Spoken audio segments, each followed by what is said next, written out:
ਵਾਹਿਗੁਰੂ ਜੀ ਕਾ ਖਾਲਸਾ ਵਾਹਿਗੁਰੂ जी की फतेह। TV84 ਦੇ ਸਾਰੇ ਦਰਸ਼ਕ ਤੇ ਸਰੋਤੇ ਜਿਹੜੇ ਇਸ ਵਕਤ ਸਾਡੇ ਨਾਲ ਨਾਰਥ ਅਮਰੀਕਾ ਦੇ ਵਿੱਚੋਂ ਜੁੜੇ ਹੋਏ ਆ ਜਾਂ ਫਿਰ ਸੋਸ਼ਲ ਮੀਡੀਆ ਦੇ ਰਾਹੀਂ ਦੁਨੀਆ ਭਰ ਦੇ ਵਿੱਚ ਸਾਨੂੰ ਦੇਖ ਰਹੇ ਆ, ਉਹਨਾਂ ਸਾਰਿਆਂ ਦਾ ਮੈਂ ਅਮਰਵੀਰ ਸਿੰਘ ਅੱਜ ਇਸ ਪ੍ਰੋਗਰਾਮ ਦੇ ਵਿੱਚ ਤਹਿ ਦਿਲੋਂ ਸਵਾਗਤ ਕਰਦਾ। ਵਿਊਅਰਸ, ਜਿਵੇਂ ਕਿ ਪਿਛਲੇ ਦਿਨਾਂ ਦੇ ਵਿੱਚ ਵੀ ਅਸੀਂ ਦੇਖਿਆ ਤੇ ਹੁਣ ਇਸ ਵਕਤ ਜਦੋਂ ਤੋਂ ਲੋਕ ਸਭਾ ਦੀਆਂ ਇਲੈਕਸ਼ਨਸ ਅਨਾਉਂਸ ਹੋਈਆਂ ਨੇ ਭਾਰਤ ਭਰ ਦੇ ਵਿੱਚ, ਤਾਂ ਪੰਜਾਬ ਦੇ ਵਿੱਚ ਜਿਹੜਾ ਚੋਣਾਂ ਦਾ ਮਾਹੌਲ ਹੈ ਇਸ ਵਕਤ ਮਗਿਆ ਹੋਇਆ ਪੂਰਾ। ਤੇ ਵੱਖ-ਵੱਖ ਜਿਹੜੀਆਂ ਪਾਰਟੀਆਂ ਹੈਗੀਆਂ ਨੇ, ਰਿਵਾਇਤੀ ਪਾਰਟੀਆਂ, ਕਾਂਗਰਸ ਹੋਵੇ, ਅਕਾਲੀ ਦਲ ਬਾਦਲ ਹੋਵੇ, BJP ਹੋਵੇ, ਦੇ ਨਾਲ ਪਿਛਲੇ ਸਮੇਂ ਦੇ ਵਿੱਚ ਜਿਨ੍ਹਾਂ ਨੇ ਆਪਣੀ ਪਕੜ ਮਜ਼ਬੂਤ ਕੀਤੀ ਸੀ, ਆਮ ਆਦਮੀ ਪਾਰਟੀ ਵੱਲੋਂ ਜਿਹੜੇ ਆਪਣੇ ਕੈਂਡੀਡੇਟਸ ਹੈਗੇ ਆ, ਉਮੀਦਵਾਰ ਨੇ, ਉਹ ਉਤਾਰੇ ਜਾ ਰਹੇ ਨੇ ਮੈਦਾਨ ਦੇ ਵਿੱਚ। ਤੇ ਜਿਹੜੀਆਂ ਰਿਵਾਇਤੀ ਪਾਰਟੀਆਂ ਨੇ ਉਹਨਾਂ ਦੇ ਵਿੱਚ ਵੀ ਜਿਹੜੀ ਟਿਕਟਾਂ ਲੈਣ ਦੀ ਦੌੜ ਹੈਗੀ ਹੈ ਉਹ ਸ਼ੁਰੂ ਹੋ ਚੁੱਕੀ ਹੈ। ਸੋ ਇਸ ਸਾਰੇ ਮਾਹੌਲ ਦੇ ਵਿੱਚ ਜਿੱਥੇ ਇਸ ਵਕਤ ਕੋਈ ਸਿੱਧਾ ਨਹੀਂ ਨਜ਼ਰ ਆ ਰਿਹਾ ਕਿ ਕਿਹਦੀ ਜਿਹੜੀ ਹੈਗੀ ਹੈ ਪੰਜਾਬ ਦੇ ਵਿੱਚ ਹਵਾ ਬਣ ਸਕਦੀ ਹੈ, ਕਿਸ ਪਾਰਟੀ ਨੂੰ ਜਿਹੜੀਆਂ ਮੈਜੋਰਿਟੀ ਸੀਟਸ ਨੇ ਉਹ ਮਿਲ ਸਕਦੀਆਂ ਨੇ, ਇੱਥੇ ਇਹ ਵੀ ਇੱਕ ਦੇਖਣ ਵਾਲਾ ਰੁਝਾਨ ਹੈ। ਪਹਿਲੀ ਵਾਰ ਹੋ ਰਿਹਾ ਪੰਜਾਬ ਦੀ ਸਿਆਸਤ ਦੇ ਵਿੱਚ ਵੀ ਇਸ ਵਕਤ ਜਿਹੜਾ ਮੁਕਾਬਲਾ ਨਜ਼ਰ ਆ ਰਿਹਾ ਹੈ ਉਹ ਚੁਤਰਫਾ ਜਿਹੜੀਆਂ ਹੈਗਾ ਉਹ ਨਜ਼ਰ ਆ ਰਿਹਾ ਹੈ। ਸਾਰੀਆਂ ਜਿਹੜੀਆਂ ਸੀਟਾਂ ਨੇ ਉਹਨਾਂ ਦੇ ਉੱਤੇ ਜਿੱਥੇ ਆਮ ਆਦਮੀ ਪਾਰਟੀ ਹੈ ਉੱਥੇ ਆਮ ਆਦਮੀ ਪਾਰਟੀ ਨਾਲੋਂ ਵੱਖ ਹੋਇਆ ਜਿਹੜਾ ਧੜਾ ਹੈਗਾ ਪੰਜਾਬ ਡੈਮੋਕ੍ਰੈਟਿਕ ਅਲਾਇੰਸ ਦੇ ਥੱਲੇ ਉਹ ਵੀ ਲੜ ਰਹੇ ਨੇ ਚੋਣਾਂ।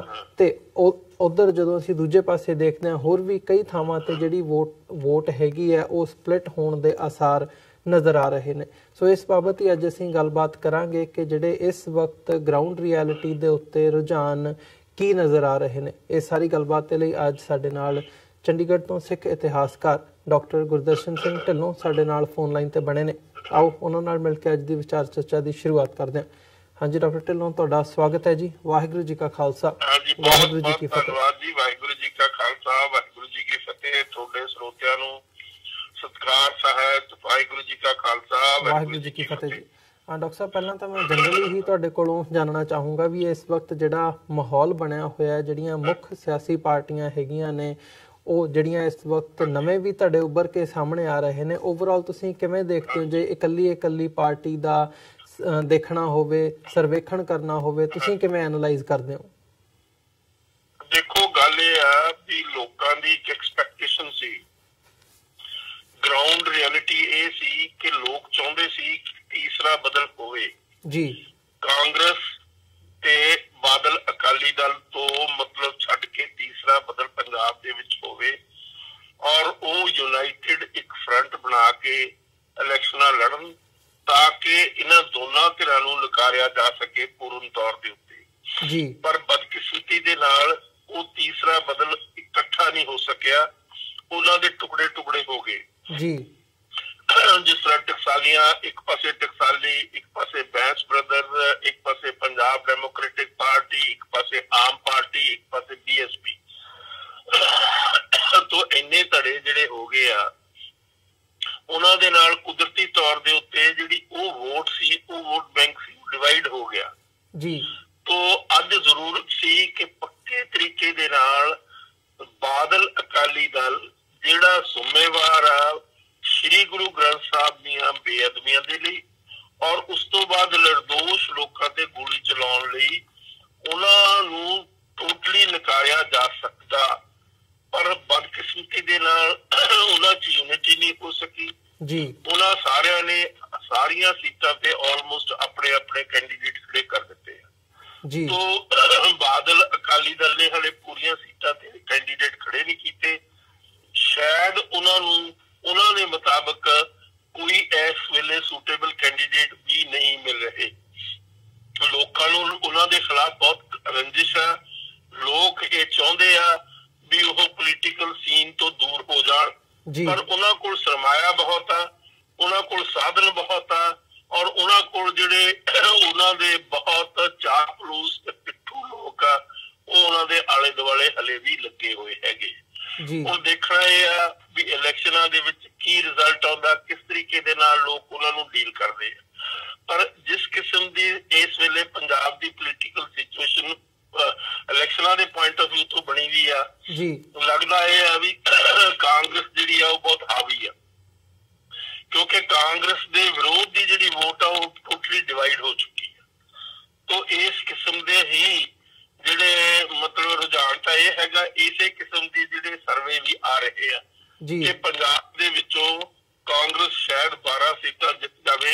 ਇਸੇ ਕਿਸਮ ਦੇ ਸੈਂਟਰਲ ਗਵਰਨਮੈਂਟ ਤੇ ਜਿਹੜੇ ਸੈਂਟਰਲ ਜਿੰਨੀਆਂ ਵੀ ਇਹ ਸਾਈਕੋਲੋਜਿਸਟ ਆ ਉਹਨਾਂ ਨੇ ਸਰਵੇ ਕਰਵਾਏ ਆ ਪੰਜਾਬ ਦੇ ਜਾਂ ਦੂਸਰੇ ਸੂਬਿਆਂ ਦੇ, ਉਹਦੇ ਵਿੱਚੋਂ ਇਸ ਕਿਸਮ ਦੀ ਜਿਹੜੀ ਆ ਰਿਫਲੈਕਸ਼ਨ ਆ ਰਹੀ। ਮਤਲਬ ਇਸ ਵਕਤ ਇਹ ਕਿਹਾ ਜਾ ਸਕਦਾ ਵੀ ਕਾਂਗਰਸ ਪੰਜਾਬ ਦੇ ਵਿੱਚ ਕਲੀਨ ਸਵੀਪ ਕਰ ਸਕਦੀ ਹੈ। ਹਾਂਜੀ ਹਾਂਜੀ ਹਾਂਜੀ ਹਾਂਜੀ, ਸਿਰਫ ਇੱਕੋ ਸੀਟ ਆ ਜਿੱਥੇ ਬੀਬੀ ਖਾਲੜਾ ਖੜੀ ਆ ਖਡੂਰ ਸਾਹਿਬ ਦੀ, ਉਸ ਸੀਟ ਤੇ ਸਿੱਖਾਂ ਦੀਆਂ ਭਾਵਨਾਵਾਂ ਬੀਬੀ ਖਾਲੜਾ ਦੇ ਨਾਲ ਲੱਗੀਆਂ ਹੋਈਆਂ ਔਰ ਸਿੱਖ ਅਕ੍ਰੋਸ ਐਫੀਲੀਏਸ਼ਨਸ ਦੇ ਇਹ ਚੀਜ਼ ਚਾਹੁੰਦੇ ਆ ਵੀ ਉਹ ਹਰ ਕੀਮਤ ਤੇ ਜਿੱਤਣੀ ਚਾਹੀਦੀ ਹੈ ਜੀ। ਪਰ ਹੁਣ ਦੇਖਣਾ ਹੈ ਵੀ ਉਹਦੇ ਮੁਕਾਬਲੇ ਵਿੱਚ ਕਾਂਗਰਸ ਦਾ ਕਿਹੜਾ ਕੈਂਡੀਡੇਟ ਉਤਰਦਾ, ਕਿਉਂਕਿ ਅਖੀਰ ਅਲਟੀਮੇਟਲੀ ਉਸ ਦਾ ਮੁਕਾਬਲਾ ਕਾਂਗਰਸ ਦੇ ਕੈਂਡੀਡੇਟ ਨਾਲ ਹੀ ਹੋਏਗਾ ਜੀ। ਜਿਹੜੀ ਬੀਬੀ ਜਗੀਰ ਕੌਰ ਖੜੀ ਕੀਤੀ ਹੈ ਪ੍ਰਕਾਸ਼ ਸਿੰਘ ਬਾਦਲ ਪਾਰਟੀ ਨੇ, ਮੈਨੂੰ ਨਹੀਂ ਲੱਗਦਾ ਵੀ ਉਸ ਦਾ ਕੋਈ ਆਧਾਰ ਹੈ ਜਾਂ ਉਹ ਕਿਸੇ ਕਿਸਮ ਦੀਆਂ ਬਹੁਤੀਆਂ ਵੋਟਾਂ ਲੈ ਸਕਦੀ ਹੈ। ਤੋਂ ਦੂਸਰੇ ਪਾਸੇ ਜਿਹੜੇ ਟਕਸਾਲੀ ਆ ਬ੍ਰਹਮਪੁਰਾ ਦੀ ਪਾਰਟੀ ਨੇ, ਉਹਨਾਂ ਨੇ ਜਨਰਲ ਜੇ ਸਿੰਘ ਨੂੰ ਖੜਾ ਕੀਤਾ ਜੀ। ਜਨਰਲ ਜੇ ਸਿੰਘ ਬਹੁਤ ਬੁਰੀ ਤਰ੍ਹਾਂ ਹਾਰ ਚੁੱਕਿਆ ਪਟਿਆਲੇ ਤੋਂ, ਜਦੋਂ ਉਹ ਬਾਦਲਾਂ ਦੀ ਅਕਾਲੀ ਦਲ ਦੇ ਤੋਂ ਉੱਥੇ MLA ਦੀ ਸੀਟ ਤੇ ਖੜਾ ਸੀਗਾ ਜੀ। ਤੋਂ ਹੁਣ ਉਸ ਦੀ ਹਾਲਤ ਉਦੋਂ ਬੈਟਰ ਨਹੀਂ ਹੈ। ਈਵਨ ਟਕਸਾਲੀਆਂ ਦੇ ਵਿੱਚ ਵੀ ਦੋ ਧੜੇ ਬਣ ਚੁੱਕੇ ਆ। ਇੱਕ ਧੜਾ ਚਾਹੁੰਦਾ ਵੀ ਜੇ ਸਿੰਘ ਨੂੰ ਮਤਲਬ ਵਿਡਰਾ ਕਰ ਲਿਆ ਜਾਵੇ, ਪਰ ਬ੍ਰਹਮਪੁਰਾ ਇਸ ਗੱਲ ਤੇ ਜ਼ਿੱਦ ਆ ਕਿ ਉਸ ਨੂੰ ਅਸੀਂ ਉਸੇ ਹੀ ਹਰ ਕੀਮਤ ਤੇ ਉੱਥੋਂ ਲੜਾਉਣਾ। ਤੋਂ ਇਸ ਕਿਸਮ ਦੀ ਸਥਿਤੀ ਬਣ ਰਹੀ ਆ। ਪਰ ਸਿੱਖ ਜਿਹੜੀਆਂ ਜਥੇਬੰਦੀਆਂ ਅਕ੍ਰੋਸ देयर affiliations और across their पार्टी जो भी ग्रुप across their groups जी वो प्रेशर पा रहे आ कि जे सिंह ਨੂੰ ਬਿਠਾ ਦਿਓ ਤਾਂ ਕਿ ਜਿਹੜੀ ਵੋਟ ਹੈਗੀ ਆ ਜਿੰਨੀ ਜੇ ਸਿੰਘ ਲਗਾਏਗਾ ਉਹ ਵੋਟ ਤਾਂ ਬੀਬੀ ਖਾਲੜਾ ਦੇ ਫੇਵਰ ਜਾਣੀ ਆ ਤਾਂ ਉਹ ਨਾ ਟੁੱਟ ਉਹ ਬਚ ਸਕੇ ਜੀ। ਦੱਸੋ ਜਿਵੇਂ ਤੁਸੀਂ ਬਾਦਲ ਅਕਾਲੀ ਦਲ ਦੀ ਗੱਲ ਕੀਤੀ ਹੈ ਤਾਂ ਖਾਸ ਤੌਰ ਤੇ ਅਸੀਂ ਜਦੋਂ ਪਿਛਲਾ ਸਮਾਂ ਦੇਖਦੇ ਹਾਂ ਤਾਂ ਕਿਉਂਕਿ ਤੀਜੀ ਧਿਰ ਦੇ ਵਜੋਂ ਇਸ ਵਾਰ ਪਹਿਲੀ ਵਾਰ ਹੋਇਆ ਪਿਛਲੀਆਂ ਚੋਣਾਂ ਦੇ ਵਿੱਚ ਕਿ ਬਾਦਲ ਅਕਾਲੀ ਦਲ ਤੀਜੇ ਨੰਬਰ ਤੇ ਗਿਆ, ਇੰਨੀਆਂ ਘੱਟ ਸੀਟਾਂ ਉਹਨਾਂ ਨੂੰ ਮਿਲੀਆਂ ਨੇ। ਤੇ ਇਸ ਸਾਰੇ ਪਾਰਟ ਦੇ ਵਿੱਚ ਜਸਟਿਸ ਰਣਜੀਤ ਸਿੰਘ ਕਮਿਸ਼ਨ ਦੀ ਰਿਪੋਰਟ ਹੋਵੇ ਜਾਂ ਬਰਗਾੜੀ ਕਾਂਡ ਹੋਵੇ ਜਾਂ ਗੁਰੂ ਗ੍ਰੰਥ ਸਾਹਿਬ ਦੀ ਬੇਅਦਬੀ ਦਾ ਮਾਮਲਾ ਹੋਵੇ, ਉਹਦੇ ਵਿੱਚ ਜਿਵੇਂ ਬਾਦਲ ਅਕਾਲੀ ਦਲ ਦਾ ਨਾਮ ਬੋਲਿਆ ਤਾਂ ਇਸ ਵਕਤ ਭਾਵਨਾਵਾਂ ਜਿਹੜੀਆਂ ਨੇ ਉਹ ਇਹ ਕਹਿੰਦੀਆਂ ਨੇ ਆਮ ਤੌਰ ਤੇ ਕਿ ਬਾਦਲ ਅਕਾਲੀ ਦਲ ਕੰਪਲੀਟਲੀ ਹਾਸ਼ੀਏ ਤੇ ਜਾ ਚੁੱਕਿਆ ਤੇ ਇਸ ਵਕਤ ਉਹਨਾਂ ਦਾ ਅੰਤ ਜਿਹੜਾ ਹੈਗਾ ਉਹਦੀਆਂ ਸੰਭਾਵਨਾਵਾਂ ਬਣੀਆਂ ਹੋਈਆਂ ਨੇ। ਪਰ ਜਿਹੜੇ ਫੈਕਟਸ ਨੇ ਉਹ ਇਹ ਦੱਸਦੇ ਨੇ ਵੀ ਉਹਨਾਂ ਦੀਆਂ ਵੋਟ ਪਰਸੈਂਟੇਜ ਵੀ ਜਿਹੜੀ ਸੀ ਪਿਛਲੀਆਂ ਚੋਣਾਂ ਦੇ ਵਿੱਚ ਉਹ 30-31% ਉਹਨਾਂ ਨੇ ਵੋਟ ਲਈ ਸੀ। ਸੋ ਜੇ ਇਹ ਸਵਾਲ ਉੱਠਦਾ ਹੈ ਵੀ ਕੀ ਇਸ ਵਕਤ ਬਾਦਲ ਅਕਾਲੀ ਦਲ ਤੇ ਬੀਜੇਪੀ ਦੀ ਹੋਂਦ ਜਿਹੜੀ ਹੈਗੀ ਹੈ ਪੰਜਾਬ ਦੇ ਵਿੱਚ ਉਹ ਖਤਰੇ ਦੇ ਵਿੱਚ ਹੈ, ਇਹਦਾ ਜਵਾਬ ਤੁਸੀਂ ਕਿਵੇਂ ਦਿਓਗੇ? ਦੇਖੋ ਜਿਹੜੀ ਐਕਸਪੈਕਟੇਸ਼ਨ ਹੈਗੀ ਆ ਜਿਸ ਕਿਸਮ ਦੀ ਪੰਜਾਬ ਦੀ ਸਿਆਸਤ ਇਸ ਵੇਲੇ ਚੱਲਦੀ ਆ ਤਾਂ ਚਾਹੀਦਾ ਤਾਂ ਇਹ ਆ ਵੀ ਪ੍ਰਕਾਸ਼ ਸਿੰਘ ਬਾਦਲ ਦੀ ਪੋਲਿਟਿਕਸ ਦਾ ਵਜੂਦ ਖਤਮ ਹੋ ਜੇ ਪੰਜਾਬ ਦੇ ਵਿੱਚੋਂ, ਕਿਉਂਕਿ ਪ੍ਰਕਾਸ਼ ਸਿੰਘ ਬਾਦਲ ਨੇ ਜਿੰਨਾ ਵੀ ਰਾਜ ਕੀਤਾ ਪੰਜਾਬ ਦੇ ਵਿੱਚ ਕੋਈ ਵੀ ਪੰਜਾਬ ਪੱਖੀ ਸਿੱਖ ਪੱਖੀ ਗੱਲ ਨਹੀਂ ਕੀਤੀ। ਉਸਨੇ ਆਪਣੇ ਸਵਾਰਥ ਤੇ ਆਪਣੇ ਨਿੱਜ ਤੇ ਆਪਣੇ ਪਰਿਵਾਰ ਨੂੰ ਅੱਗੇ ਰੱਖ ਕੇ ਸਾਰੀ ਸਿਆਸਤ ਕੀਤੀ ਹੈ ਜੀ। ਬਹੁਤ ਸਾਰਾ ਪੈਸਾ ਕਮਾਇਆ और वो पैसा at the cost of the state of Punjab बनाया। तो इस किस्म दी जिहड़ी राजनीति हैगी आ जिहड़ी स्वार्थां नाल बधी हुई आ, निज नाल बधी हुई आ, परिवारवाद नाल बधी हुई आ, प्रॉपर्टी नाल बधी हुई आ, खत्म हो जानी चाहिए जी। उसने पंजाब दा बहुत वध तो वध नुकसान किया और अज पंजाब इस स्थिति दे विच कि हर पंजाब दे विच जम्मण वाला बच्चा कर्जा लैके जमदा, हर पंजाब दे विच बनन वाला जिहड़ा मनुख आ वो कर्जा अपने सिर दे उत्ते लैके जांदा। तो इस किस्म दी सिचुएशन पंजाब दे विच प्रकाश सिंह बादल ने क्रिएट कीती है। वो गुनाहगार है हर गल दा, गुरु ग्रंथ साहब दीयां बेअदबियां दा भी। देखो गल ये आ दो चीज़ां हैगियां जी। एक तो है भी पंजाब दी जिहड़े हुण कहिंदे आ ना भी कौन इहदा दोषी है, ਗ੍ਰੰਥ ਸਾਹਿਬ ਦੀ ਬੇਅਦਬੀਆਂ ਦਾ ਜਾਂ ਕੋਟਕਪੂਰੇ ਤੇ ਬਰਗਾੜੀ ਦੇ ਵਿੱਚ ਗੋਲੀ ਕਾਂਡ ਲਈ ਕੌਣ ਜ਼ਿੰਮੇਵਾਰ ਆ ਜੀ? ਅਸਲੀ ਜ਼ਿੰਮੇਵਾਰ ਪ੍ਰਕਾਸ਼ ਸਿੰਘ ਬਾਦਲ। ਦੇਖੋ ਦੋ ਚੀਜ਼ਾਂ ਹੁੰਦੀਆਂ, ਇੱਕ ਕਲਪੇਬਿਲਿਟੀ ਹੁੰਦੀ ਆ, ਇੱਕ ਹੁੰਦੀ ਆ ਰਿਸਪੌਂਸਿਬਿਲਿਟੀ। ਕਲਪੇਬਿਲਿਟੀ ਹੁੰਦੀ ਆ ਇਨਵੋਲਵਮੈਂਟ ਔਰ ਰਿਸਪੌਂਸਿਬਿਲਿਟੀ ਹੁੰਦੀ ਆ ਜਿਹੜਾ ਉਸ ਵੇਲੇ ਦਾ ਜ਼ਿੰਮੇਵਾਰ ਇਨਸਾਨ ਹੋਵੇ ਉਸ ਦੀ ਜ਼ਿੰਮੇਵਾਰੀ ਹੈ। ਜੇ ਕਲਪੇਬਿਲਿਟੀ ਨਹੀਂ ਹੈ ਤਾਂ ਜ਼ਿੰਮੇਵਾਰੀ ਕਿਸ ਦੀ ਹੈ? ਜ਼ਿੰਮੇਵਾਰੀ ਸਿੱਧੇ ਤੌਰ ਦੇ ਉੱਤੇ ਚੀਫ ਮਿਨਿਸਟਰ ਦੀ ਆ, ਚੀਫ ਮਿਨਿਸਟਰ ਦੀ ਆ, ਹੋਮ ਮਿਨਿਸਟਰ ਦੀ ਆ, ਡੀਜੀਪੀ ਦੀ ਆ। ਤੋ ਇਹ ਤਿੰਨੇ ਹੀ ਗੁਨਾਹਗਾਰ ਹਨ ਔਰ ਸਭ ਤੋਂ ਵੱਡਾ ਜਿਹੜਾ ਦੋਸ਼ੀ ਆ ਉਹ ਪ੍ਰਕਾਸ਼ ਸਿੰਘ ਬਾਦਲ ਆ ਇਸ ਸਾਰੇ ਘਟਨਾਕ੍ਰਮ ਦਾ, ਜਿਹੜਾ ਬਹੁਤ ਹੀ ਘਿਨਾਉਣਾ ਔਰ ਬਹੁਤ ਹੀ ਮੰਦਭਾਗਾ ਔਰ ਬਹੁਤ ਹੀ ਮਾੜਾ ਇੱਕ ਐਸਾ ਹਾਦਸਾ ਹੈ ਜਿਹੜਾ ਨਾ ਭੁੱਲਣ ਵਾਲਾ ਹਾਦਸਾ ਹੈ। ਤੋ ਇਸ ਕਰਕੇ ਸਿੱਖਾਂ ਨੂੰ ਸਾਰੀ ਦੁਨੀਆ ਵਿੱਚ ਸੁਚੇਤ ਹੋ ਜਾਣਾ ਚਾਹੀਦਾ ਵੀ ਕਿਸੇ ਵੀ ਕੀਮਤ ਦੇ ਉੱਤੇ ਪ੍ਰਕਾਸ਼ ਸਿੰਘ ਬਾਦਲ ਨੂੰ ਕੋਈ ਵੋਟ ਨਾ ਪਵੇ ਤਾਂ ਕਿ ਉਸ ਨੂੰ ਲੈਜੀਟੀਮੇਸੀ ਨਾ ਮਿਲ ਜਾਵੇ। ਇਸ ਵੇਲੇ ਖਤਰਾ ਇਹ ਆ ਜਿਸ ਕਿਸਮ ਦਾ ਪਾੜ ਪੈ ਗਿਆ, ਜਿਹੜੀ ਤੀਸਰੀ ਧਿਰ ਬਣਨ ਵਾਲੀ ਸੀ, ਉਸ ਦੇ ਇਵਜ਼ ਦੇ ਵਿੱਚ ਪ੍ਰਕਾਸ਼ ਸਿੰਘ ਬਾਦਲ ਦੂਸਰੇ ਨੰਬਰ ਤੇ ਵੀ ਨਾ ਜੀ, ਜੇ ਦੂਸਰੇ ਨੰਬਰ ਤੇ ਵੀ ਆਏਗਾ ਉਹਨੂੰ ਕਹਿਣ ਨੂੰ ਹੋ ਜਾਏਗਾ ਵੀ ਦੇਖੋ ਜੀ ਮੈਂ ਤਾਂ ਇੰਨੀਆਂ ਵੋਟਾਂ ਮੈਨੂੰ ਮਿਲੀਆਂ, ਇੰਨੀ ਪਰਸੈਂਟੇਜ ਵੋਟ ਮਿਲੀ ਆ। ਤੋ ਇਸ ਵੇਲੇ ਸਿੱਖਾਂ ਨੂੰ ਬੜੀ ਸੂਝ-ਬੂਝ ਦੇ ਨਾਲ, ਬੜੀ ਸਿਆਣਪ ਦੇ ਨਾਲ, ਬੜੇ ਸੋਚ ਵਿਚਾਰ ਦੇ ਨਾਲ ਵੋਟਿੰਗ ਤੇ ਸਪੋਰਟ ਕਰਨੀ ਚਾਹੀਦੀ ਹੈ ਪੰਜਾਬ ਦੀ ਪੋਲਿਟਿਕਸ ਦੇ ਵਿੱਚ, ਜਿਸ ਦੇ ਵਿੱਚ ਖਾਸ ਤੌਰ ਦੇ ਉੱਤੇ ਪ੍ਰਕਾਸ਼ ਸਿੰਘ ਬਾਦਲ ਦੀ ਪਾਰਟੀ ਦਾ ਟੋਟਲੀ ਸਫਾਇਆ ਹੋ ਜਾਵੇ ਤਾਂ ਕਿ ਉਹ ਸਿਰਾਂ ਪੰਜਾਬ ਦੇ ਸਿੱਖਾਂ ਦੇ ਸਿਰਾਂ ਦੇ ਉੱਤੇ ਚੜਿਆ ਹੋਇਆ ਜਿਹੜਾ ਹੈ ਦੂਤ ਉਹ ਹਮੇਸ਼ਾ ਲਈ ਸਿਆਸਤ ਦੇ ਵਿੱਚੋਂ ਪਰੇ ਹੋ ਜਾਵੇ। ਜੀ ਡਾਕਟਰ ਸਾਹਿਬ, ਜਿਵੇਂ ਤੁਸੀਂ ਸਿੱਖ ਵੋਟ ਬੈਂਕ ਦੀ ਗੱਲ ਕੀਤੀ ਹੈ ਤਾਂ ਇੱਕ ਸਮੇਂ ਦੇ ਉੱਤੇ ਕੁਝ ਮਹੀਨੇ ਪਹਿਲਾਂ ਬਰਗਾੜੀ ਇਨਸਾਫ ਮੋਰਚੇ ਨਾਲ ਕਾਫੀ ਜਿਹੜੀਆਂ ਨੇ ਆਸਥਾਵਾਂ ਜੁੜੀਆਂ ਸੀ, ਉਮੀਦਾਂ ਵੀ ਭਾਵੇਂ ਉਹ ਡਾਇਸਪੋਰਾ ਦੇ ਵਿੱਚੋਂ ਹੋਵੇ ਜਾਂ ਪੰਜਾਬ ਦੇ ਵਿੱਚ ਹੋਵੇ, ਬਹੁਤ ਵੱਡੇ ਜਿਹੜੇ ਇਕੱਠ ਹੈਗੇ ਨੇ ਬਰਗਾੜੀ ਦੀ ਧਰਤੀ ਤੇ ਹੋਏ ਨੇ ਤੇ ਉਹਦੇ ਵਿੱਚੋਂ ਉਮੀਦ ਸੀ ਵੀ ਜਿਹੜੇ ਹੈਗਾ ਕੋਈ ਇੱਦਾਂ ਦਾ ਸਾਂਝਾ ਜਿਹੜਾ ਪਲੇਟਫਾਰਮ ਹੈਗਾ ਉਹ ਉਲੀਕਿਆ ਜਾ ਸਕੇ। ਸੋ ਇਸ ਵਕਤ ਕੋਈ ਪਲੇਟਫਾਰਮ ਤਾਂ ਨਹੀਂ ਨਜ਼ਰ ਆਉਂਦਾ, ਪਰ ਕੀ ਉਹ ਜਿਹੜੀ ਪੰਥਕ ਸੋਚ ਹੈਗੀ ਹੈ ਜਿਹੜੀ ਪੰਜਾਬ ਦੇ ਲੋਕਾਂ ਦੇ ਵਿੱਚ ਨਜ਼ਰ ਆਈ ਸੀ, ਉਹਦੀ ਕੋਈ ਉਮੀਦ ਇਸ ਵਕਤ ਪੰਜਾਬ ਦੇ ਵਿੱਚ ਜਾਂ ਉਹਦੀ ਕੋਈ ਹੋਂਦ ਇਸ ਵਕਤ ਪੰਜਾਬ ਦੇ ਵਿੱਚ, ਪੰਜਾਬ ਦੀ ਸਿਆਸਤ ਦੇ ਵਿੱਚ ਨਜ਼ਰ ਆ ਰਹੀ ਹੈ?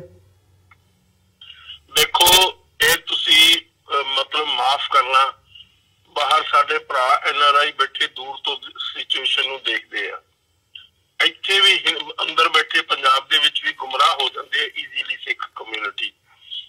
ਜਿਹੜੇ ਉੱਥੇ ਬੈਠੇ ਸੀ ਜਿਨ੍ਹਾਂ ਨੇ ਸਾਰਾ ਘਟਨਾਕ੍ਰਮ ਉਹ ਲੋਕਾਂ ਦਾ ਉਭਾਰ, ਲੋਕਾਂ ਦਾ ਇਕੱਠ ਸ਼੍ਰੀ ਗੁਰੂ ਗ੍ਰੰਥ ਸਾਹਿਬ ਦੀ ਬੇਅਦਬੀਆਂ ਦੇ ਖਿਲਾਫ ਸੀ, ਨਾ ਕਿ ਮਾਨ ਸਿਮਰਜੀਤ ਮਾਨ ਦੇ ਹੱਕ ਵਿੱਚ ਸੀ, ਨਾ ਜਿਹੜੇ ਦੂਜੇ ਦੋ ਬੈਠੇ ਸੀ ਦਾਦੋਵਾਲ ਤੇ ਮੰਡ ਦੇ ਹੱਕ ਵਿੱਚ ਸੀ।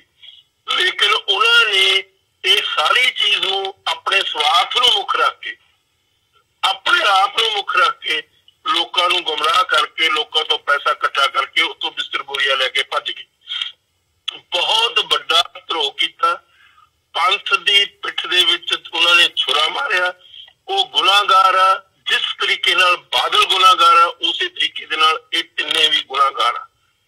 ਇਹ ਜਵਾਬ ਦੇਣ ਪੰਥ ਨੂੰ ਇਸ ਕ੍ਰਿਟੀਕਲ ਜੰਕਚਰ ਤੇ, ਜਿੱਥੇ ਕਿ ਇੱਕ ਬਹੁਤ ਵੱਡਾ ਉਭਾਰ ਸੀ ਔਰ ਉਸ ਨੂੰ ਪੰਥ ਦੇ ਹੱਕ ਦੇ ਵਿੱਚ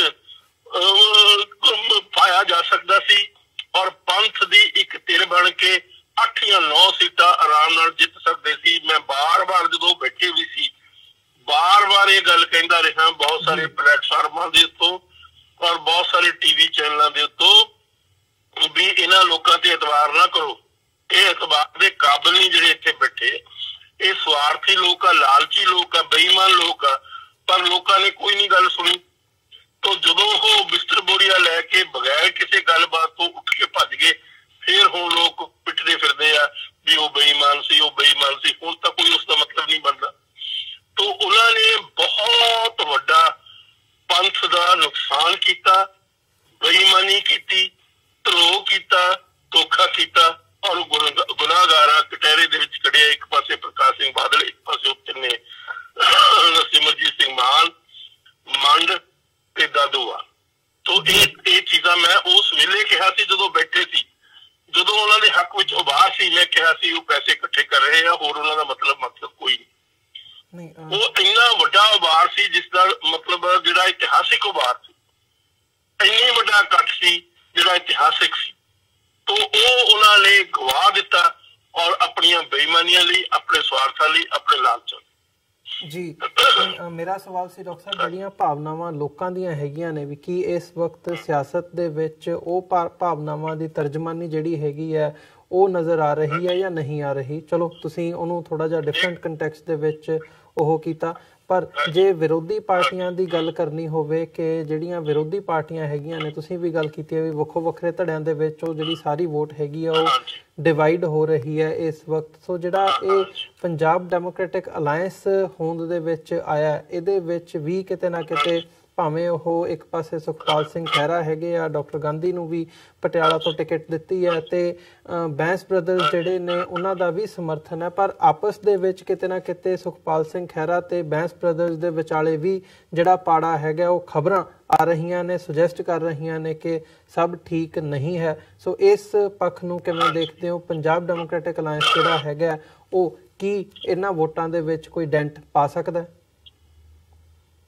ਮੇਰਾ ਨਹੀਂ ਖਿਆਲ ਕੋਈ ਬਹੁਤਾ ਵੱਡਾ ਡੈਂਟ ਪਾ ਸਕਦਾ। ਤੁਸੀਂ ਜਿਹੜੀਆਂ ਤੁਹਾਨੂੰ ਖਬਰਾਂ ਆ ਰਹੀਆਂ ਉਹ ਕਾਫੀ ਹੱਦ ਤੱਕ ਠੀਕ ਆ। ਇਹਨਾਂ ਦੇ ਆਪਸ ਦੇ ਵਿੱਚ ਵੀ ਸਵਾਰਥ ਆ, ਐਂਬੀਸ਼ਨ ਬਹੁਤ ਜ਼ਿਆਦਾ ਹਾਈ ਮਤਲਬ ਲੈਵਲ ਤੇ ਪਹੁੰਚਿਆ ਹੋਇਆ ਇਹਨਾਂ ਲੀਡਰਾਂ ਦਾ। ਹਰ ਲੀਡਰ ਚਾਹੁੰਦਾ ਵੀ ਮੈਂ ਇੱਕਦਮ ਚੀਫ ਮਿਨਿਸਟਰ ਬਣ ਜਾ। ਚੀਫ ਮਿਨਿਸਟਰੀ ਤਾਂ ਹਲੇ ਖਾਲੀ ਵੀ ਨਹੀਂ ਹੈ।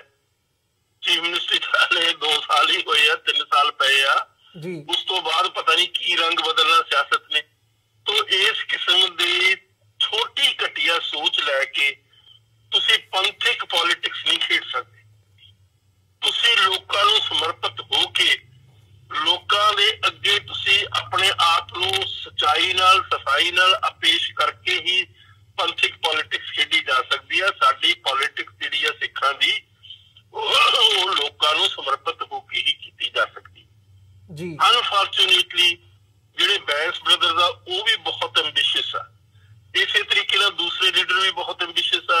ਐਂਬੀਸ਼ਨ ਆਪਣੀ ਛੱਡ ਕੇ ਜਿਹੜੀ ਪੰਥ ਦੀਆਂ ਸਮੱਸਿਆਵਾਂ ਨੂੰ ਅੱਗੇ ਲੈ ਕੇ ਮੁੱਖ ਰੱਖ ਕੇ ਜੇ ਪੋਲਿਟਿਕਸ ਖੇਡੀ ਜਾਵੇ ਤਾਂ ਉਸ ਦਾ ਪੰਥ ਨੂੰ ਫਾਇਦਾ ਹੋਏਗਾ, ਪੰਜਾਬ ਨੂੰ ਫਾਇਦਾ ਹੋਏਗਾ, ਲੋਕਾਂ ਨੂੰ ਫਾਇਦਾ ਹੋਏਗਾ, ਮਾਨਵਤਾ ਨੂੰ ਫਾਇਦਾ ਹੋਏਗਾ ਜੀ। ਔਰ ਜਿਹੜੀ ਇਸ ਵੇਲੇ ਸੈਂਟਰ ਦੇ ਵਿੱਚ ਬਹੁਤ ਗੰਭੀਰ ਲੜਾਈ ਚੱਲ ਰਹੀ ਹੈ ਮਸਕੂਲਰ ਨੈਸ਼ਨਲਿਜ਼ਮ ਦੀ ਔਰ ਸੈਕੂਲਰਿਜ਼ਮ ਦੀ, ਔਰ ਉਸ ਦੇ ਵਿੱਚ ਵੀ ਕੰਟਰੀਬਿਊਸ਼ਨ ਪੰਜਾਬ ਕਰ ਸਕਦਾ ਸੀ ਜੇ ਆ ਮੰਡ, ਦਾਦੂਵਾਲ ਤੇ ਸਿਮਰਜੀਤ ਮਾਨ ਕੋਈ ਅਕਲ ਵਾਲੇ ਹੁੰਦੇ। ਪਰ ਇਹ ਤਾਂ ਅਕਲ ਤੋਂ ਕੋਸੋਂ ਦੂਰ ਆ। ਇਹ ਤਾਂ ਆਪਣੇ ਸਵਾਰਥਾਂ ਨਾਲ ਉਸੇ ਤਰ੍ਹਾਂ ਬੱਝੇ ਵੀ ਜਿਸ ਤਰ੍ਹਾਂ ਬਾਦਲ ਤੇ ਦੂਸਰੇ ਲੋਕ ਬੱਝੇ ਵੀ। ਤਾਂ ਉਸ ਵੇਲੇ ਇੱਕ ਤਿਰਖੜੀ ਕੀਤੀ ਜਾ ਸਕਦੀ ਸੀ। ਬਹੁਤ ਵੱਡਾ ਉਭਾਰ ਸੀ ਲੋਕਾਂ ਦਾ, ਪਰ ਬਦਕਿਸਮਤੀ ਦੇ ਨਾਲ ਇਹਨਾਂ ਲੋਕਾਂ ਨੇ ਆਪਣੇ ਛੋਟੇ ਸਵਾਰਥਾਂ ਨੂੰ ਮੁੱਖ ਰੱਖ ਕੇ ਉਹ ਸਾਰੇ ਦਾ ਸਾਰਾ ਨਕਾਰ ਦਿੱਤਾ। ਤੋ ਇਸ ਸਿਚੁਏਸ਼ਨ ਦੇ ਵਿੱਚ ਹੁਣ ਪੰਜਾਬ ਦੇ ਕੋਲ ਇੱਕੋ ਹੀ ਰਸਤਾ ਰਹਿ ਗਿਆ। ਇੱਕ ਤਾਂ ਸੈਂਟਰ ਦੀ ਪੋਲਿਟਿਕਸ ਦਾ ਵੀ ਮੱਦੇਨਜ਼ਰ ਰੱਖਣਾ, ਪੰਜਾਬ ਦੀਆਂ 13 ਸੀਟਾਂ ਹੈਗੀਆਂ, ਤੇ ਇੱਕ ਦੂਸਰੀ ਪੰਜਾਬ ਦੀ ਸਿੱਖਾਂ ਦੀ ਸਿਆਸਤ ਦੇ। ਸਿੱਖ ਆਪਣੀ ਸਿਆਸਤ ਗਵਾ ਚੁੱਕੇ। ਮਾਫ ਕਰਨਾ, ਮੈਂ ਬਾਰ-ਬਾਰ ਕਹਿੰਦਾ ਰਿਹਾ ਜਦੋਂ ਇਹ ਬੈਠੇ ਸੀਗੇ ਬਰਗਾੜੀ ਦੇ ਮੋਰਚੇ ਦੇ ਉੱਤੇ, ਜਦੋਂ ਇਹਨਾਂ ਦੇ ਹੱਕ ਵਿੱਚ ਉਭਾਰ ਸੀ ਵੀ ਤੁਸੀਂ 7 ਜਾਂ 8 ਸੀਟਾਂ ਜਿੱਤ ਸਕਦੇ ਹੋ।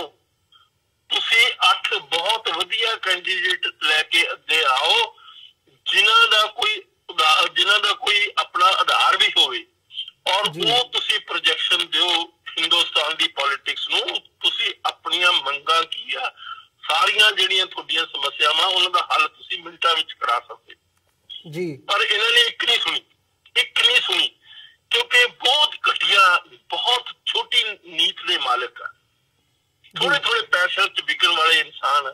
ਤੋ ਇਸ ਕਿਸਮ ਦੀ ਬਦਕਿਸਮਤੀ ਸਾਡੀ ਕੌਮ ਦੀ ਆ ਕਿ ਅਸੀਂ ਪਹਿਰਾਵਿਆਂ ਦੇ ਪਿੱਛੇ ਲੱਗ ਜਾਂਦੇ ਆ, ਵੱਡੇ ਚੋਲਿਆਂ ਦੇ ਪਿੱਛੇ ਲੱਗ ਜਾਂਦੇ ਆ। 2-2 ਕਿਰਪਾਨਾਂ ਜਿਹੜੇ ਲੈ ਕੇ ਆਪਣੇ ਤੁਰਦੇ ਫਿਰਦੇ ਆ ਉਹਨਾਂ ਦੇ ਮਗਰ ਲੱਗ ਜਾਂਦੇ। ਜਿਹੜੇ ਗੋਲ ਪੱਗਾਂ ਬੰਨਦੇ ਆ ਉਹਨਾਂ ਦੇ ਮਗਰ, ਜਿਹੜੇ ਕਛਹਿਰੇ ਪਾ ਕੇ ਨੰਗੀਆਂ ਲੱਤਾਂ ਕਰਕੇ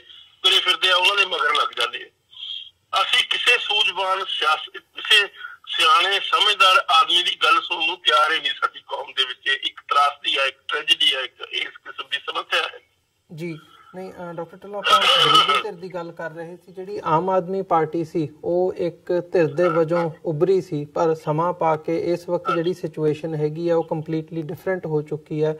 ਸੋ ਆਮ ਆਦਮੀ ਪਾਰਟੀ ਦੇ ਹਵਾਲੇ ਨਾਲ ਕੀ ਦੇਖਦੇ ਹੋ ਤੁਸੀਂ ਕਿ ਉਹ ਇਸ ਵਕਤ, ਜਿਵੇਂ ਪਿਛਲੀ ਵਾਰ ਉਹਨਾਂ ਨੂੰ 4 ਸੀਟਾਂ ਮਿਲੀਆਂ ਸੀ, ਇਸ ਵਕਤ ਕਿਸ ਪੋਜੀਸ਼ਨ ਦੇ ਵਿੱਚ ਹੈ ਆਮ ਆਦਮੀ ਪਾਰਟੀ? ਆਮ ਆਦਮੀ ਪਾਰਟੀ ਪੰਜਾਬ ਦੇ ਵਿੱਚ ਇੱਕ ਵੀ ਸੀਟ ਨਹੀਂ ਜਿੱਤ ਸਕਦੀ। ਮੈਂ ਸਮਝਦਾ ਜੇ ਉਹ ਆਪਣੀਆਂ ਸਿਕਿਉਰਟੀਆਂ ਬਚਾ ਲੈਣ ਜੀ ਤਾਂ ਵੀ ਬਹੁਤ ਵੱਡੀ ਗਨੀਮਤ ਹੈ। ਉਹ ਆਪਣੀਆਂ ਸਿਕਿਉਰਟੀਆਂ ਵੀ ਨਹੀਂ ਬਚਾ ਸਕਦੀ। ਲੋਕਾਂ ਨੂੰ ਉਹਨਾਂ ਪ੍ਰਤੀ ਇੰਨੀ ਨਫ਼ਰਤ ਹੈ, ਉਹਨਾਂ ਪ੍ਰਤੀ ਇੰਨੀ ਲੋਕਾਂ ਨੂੰ ਘਿਰਣਾ ਹੈ ਕਿ ਉਹ ਕਿਸੇ ਵੀ ਕੀਮਤ ਤੇ ਆਮ ਦਾ ਨਾਂ ਹੀ ਨਹੀਂ ਸੁਣਨਾ ਚਾਹੁੰਦੇ। ਆਮ ਦੇ ਜਿਹੜੇ ਕੈਂਡੀਡੇਟ ਆ ਉਹਨਾਂ 'ਚ ਸਿਵਾਏ ਗਾਂਧੀ ਤੋਂ ਕਿਸੇ ਬੰਦੇ ਨੇ ਪੰਜਾਬ ਦੀ ਸਮੱਸਿਆਵਾਂ ਨੂੰ ਠੀਕ ਢੰਗ ਦੇ ਨਾਲ ਪਾਰਲੀਮੈਂਟ ਦੇ ਫਲੋਰ ਤੇ ਰੱਖਿਆ ਹੀ ਜੀ। ਤੋ ਇਹ ਅੱਛਾ, 2 ਤਾਂ ਐਸੇ ਐਮਪੀ ਆ ਜਿਹੜੇ ਬੋਲੇ ਹੀ ਨਹੀਂ। ਇੱਕ ਉਹ ਸਾਧੂ ਸਿੰਘ ਆ ਫਰੀਦਕੋਟ ਤੋਂ, ਉਹਨੇ ਕਦੇ ਮੂੰਹ ਨਹੀਂ ਖੋਲਿਆ। ਇੱਕ ਆ ਖਾਲਸਾ ਜੀ ਆ ਜਿਹੜੇ ਇੱਥੇ ਫਤਿਹਗੜ੍ਹ ਸਾਹਿਬ ਤੋਂ ਸੀਗੇ, ਇਹਨਾਂ ਨੇ ਆਪਣਾ ਮੂੰਹ ਨਹੀਂ ਖੋਲਿਆ। ਹੁਣ ਆਪਣੇ ਆਪ ਨੂੰ RSS ਦੇ ਵਿੱਚ ਭਰਤੀ ਕਰਾ ਲਿਆ ਜੀ, ਬੀਜੇਪੀ ਦੇ ਵਿੱਚ। ਇਹ ਤਾਂ ਆਪ ਦੀ ਬੀਜੇਪੀ RSS ਇੱਕੋ ਹੀ ਚੀਜ਼ ਹੈ ਜੀ। ਤੋ ਉਹ ਮਤਲਬ ਸਾਡੀ ਜਿਹੜੀ ਤਰਾਸਦੀ ਇਹ ਆ, ਕਿੰਨਾ ਜ਼ੋਰ ਲਾ ਕੇ, ਕਿੰਨੀ ਸਪੋਰਟ ਦੇ ਕੇ, ਕਿੰਨੇ ਸਾਧਨ ਮੁਹੱਈਆ ਕਰਕੇ ਇਹਨਾਂ ਲੋਕਾਂ ਨੂੰ ਭੇਜਿਆ ਪਾਰਲੀਮੈਂਟ ਦੇ ਵਿੱਚ। ਇਹ ਖਾਲੀ ਹੱਥ ਆ ਗਏ ਔਰ ਬੀਜੇਪੀ ਦੇ ਅੱਗੇ ਬੁੱਕਲ 'ਚ ਜਾ ਬੈਠੇ ਜੀ। ਸੋ ਇਹ ਹੈ। ਡਾਕਟਰ ਸਾਹਿਬ ਤੁਹਾਡਾ ਆਪਣੇ ਆਪ ਨੂੰ ਖਾਲਸਾ ਕਹਿੰਦੇ ਆ ਜੀ, ਔਰ ਜਾ ਬੈਠੇ RSS ਦੀ ਬੁੱਕਲ 'ਚ ਖਾਲਸਾ ਜੀ। ਜੀ ਡਾਕਟਰ ਸਾਹਿਬ ਤੁਹਾਡਾ ਬਹੁਤ-ਬਹੁਤ ਧੰਨਵਾਦ। ਤੁਸੀਂ ਆਪਣਾ ਸਮਾਂ ਕੱਢ ਕੇ ਜਿਹੜੀਆਂ ਪੰਜਾਬ ਦੀ ਇਸ ਵਕਤ ਸਿਚੁਏਸ਼ਨ ਤੁਸੀਂ ਆਪਣੀ ਨਜ਼ਰ ਦੇ ਵਿੱਚੋਂ ਦੇਖਦੇ ਹੋ, ਐਨਾਲਾਈਜ਼ ਕਰਦੇ ਹੋ, ਉਸ ਬਾਬਤ ਵਿਚਾਰਾਂ ਦੀ ਸਾਂਝ ਪਾਈ ਹੈ। ਸੋ ਬਹੁਤ-ਬਹੁਤ ਧੰਨਵਾਦ। ਫਤਿਹ ਦੀ ਸਾਂਝ ਪਾਈ ਹੈ ਅੰਤ ਦੇ ਵਿੱਚ। ਵਾਹਿਗੁਰੂ ਜੀ ਕਾ ਖਾਲਸਾ, ਵਾਹਿਗੁਰੂ ਜੀ ਕੀ ਫਤਿਹ। ਵਾਹਿਗੁਰੂ ਜੀ ਕੀ ਫਤਿਹ। ਧੰਨਵਾਦ। ਵਿਊਅਰਸ, ਉਮੀਦ ਕਰਦੇ ਹਾਂ ਕਿ ਜਿਹੜੀ ਅੱਜ ਦੀ ਸਾਡੀ ਇਹ ਗੱਲਬਾਤ ਸੀ ਪੰਜਾਬ ਦੀਆਂ ਇਲੈਕਸ਼ਨਸ ਦੇ ਰਿਗਾਰਡਿੰਗ, ਵੀ ਪੰਜਾਬ ਦੇ ਵਿੱਚ ਇਸ ਵਕਤ ਲੋਕ ਸਭਾ ਚੋਣਾਂ ਨੂੰ ਲੈ ਕੇ ਕਿੱਦਾਂ ਦਾ ਮਾਹੌਲ ਬਣਿਆ ਹੋਇਆ, ਉਹਦੇ ਤੇ ਜੋ ਡਾਕਟਰ ਗੁਰਦਰਸ਼ਨ ਸਿੰਘ ਢਿੱਲੋਂ ਦੇ ਵਿਚਾਰ ਸਨ ਉਹ ਉਹਨਾਂ ਨੇ ਸਾਂਝੇ ਕੀਤੇ। ਉਮੀਦ ਕਰਦੇ ਹਾਂ ਅੱਜ ਦੀ ਗੱਲਬਾਤ ਤੁਹਾਨੂੰ ਪਸੰਦ ਆਈ ਹੋਵੇਗੀ ਤੇ ਅੱਜ ਦੇ ਸ਼ੋਅ ਦੇ ਵਿੱਚ ਇੱਥੇ ਹੀ ਤੁਹਾਡੇ ਕੋਲੋਂ ਇਜਾਜ਼ਤ ਚਾਹਾਂਗੇ। ਜਾਂਦੇ ਜਾਂਦੇ ਤੁਹਾਡੇ ਚਰਨਾਂ ਦੇ ਵਿੱਚ ਬੇਨਤੀ ਹੈ ਕਿ ਇਸ ਪਲੇਟਫਾਰਮ ਨੂੰ TV84 ਨੂੰ ਅੱਗੇ ਵਧਾਉਣ ਦੇ ਲਈ ਸਾਨੂੰ ਤੁਹਾਡੀ ਸਹਾਇਤਾ ਦੀ ਲੋੜ ਹੈ। TV84 ਨੂੰ ਡੋਨੇਟ ਕਰਨ ਦੇ ਲਈ ਤੁਸੀਂ ਸਾਡੀ ਵੈਬਸਾਈਟ www.tv84.tv ਤੇ ਜਾ ਕੇ ਸਾਨੂੰ ਡੋਨੇਟ ਕਰ ਸਕਦੇ ਹੋ ਤੇ ਮੰਥਲੀ ਡੋਨੇਸ਼ਨਸ ਦੇ ਲਈ ਪਲੇਜ ਕਰ ਸਕਦੇ ਹੋ। ਜੇ ਚੈੱਕ ਰਾਹੀਂ ਡੋਨੇਸ਼ਨ ਭੇਜਣੀਆਂ ਚਾਹੁੰਦੇ ਹੋ ਤਾਂ TV84 ਦੇ ਨਾਂ ਦਾ ਚੈੱਕ ਬਣਾ ਕੇ ਤੁਸੀਂ ਸਾਨੂੰ ਸਾਡੇ ਐਡਰੈਸ ਤੇ ਮੇਲ ਕਰ ਸਕਦੇ ਹੋ। 3601 37th ਐਵਨਿਊ, ਲੌਂਗ ਆਈਲੈਂਡ ਸਿਟੀ, ਨਿਊਯਾਰਕ 11101। ਵੈਬਸਾਈਟ ਇੱਕ ਵਾਰ ਫਿਰ ਦੱਸਦੇ ਹਾਂ www.tv84.tv। ਇਸੇ ਦੇ ਨਾਲ ਵਿਊਅਰਸ ਅਸੀਂ ਅੱਜ ਦੇ ਪ੍ਰੋਗਰਾਮ ਦੇ ਵਿੱਚ ਤੁਹਾਡੇ ਕੋਲੋਂ ਇੱਥੇ ਹੀ ਇਜਾਜ਼ਤ ਚਾਹਾਂਗੇ। ਦੁਬਾਰਾ ਫਿਰ ਕੱਲ ਨੂੰ ਤੁਹਾਡੇ ਨਾਲ ਮੁਲਾਕਾਤ ਹੋਵੇਗੀ। ਤਦ ਤੱਕ ਲਈ ਇਜਾਜ਼ਤ ਦਿਓ ਜੀ। ਵਾਹਿਗੁਰੂ ਜੀ ਕਾ ਖਾਲਸਾ, ਵਾਹਿਗੁਰੂ ਜੀ ਕੀ ਫਤਿਹ।